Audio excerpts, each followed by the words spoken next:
Matthew chapter 19. When Jesus had finished saying these things, he left Galilee and went to the region of Judea beyond the Jordan. Large crowds followed him, and he cured them there.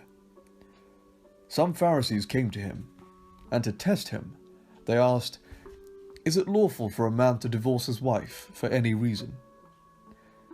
He answered, "Have you not read that the one who made them at the beginning made them male and female, and said, 'For this reason, a man shall leave his mother and father, and be joined to his wife, and the two shall become one flesh.' So they are no longer two, but one flesh. Therefore what God has joined together, let no one separate."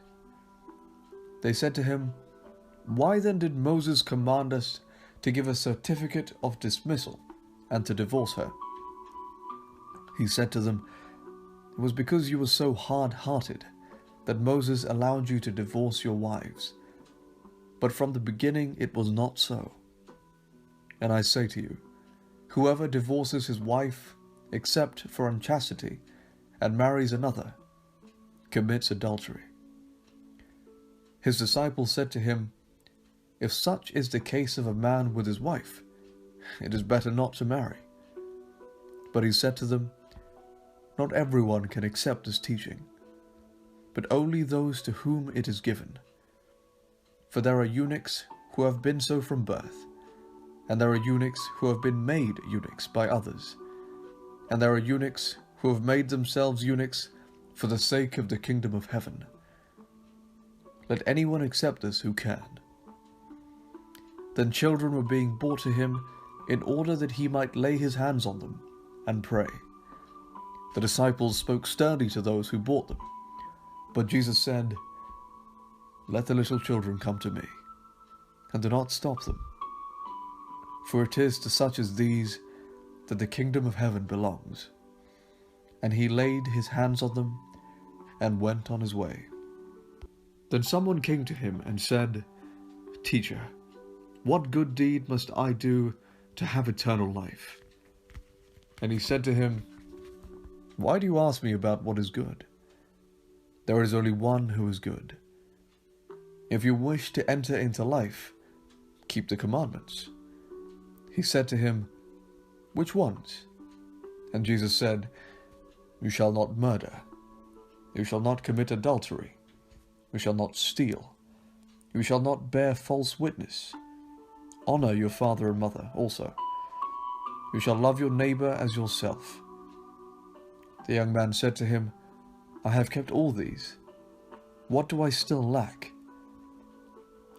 Jesus said to him, "If you wish to be perfect, go, sell your possessions and give the money to the poor, and you will have treasure in heaven. Then come, follow me." When the young man heard this word, he went away grieving, for he had many possessions. Then Jesus said to his disciples, "Truly I tell you, it will be hard for a rich person to enter the kingdom of heaven. Again I tell you, it is easier for a camel to go through the eye of a needle than for someone who is rich to enter the kingdom of heaven." When the disciples heard this, they were greatly astounded and said, "Then who can be saved?" But Jesus looked at them and said, "For mortals it is impossible, but for God all things are possible." Then Peter said in reply, "Look, we have left everything and followed you. What then will we have?" Jesus said to them, "Truly I tell you, at the renewal of all things, when the Son of Man is seated on the throne of his glory, you who have followed me will also sit on 12 thrones, judging the 12 tribes of Israel.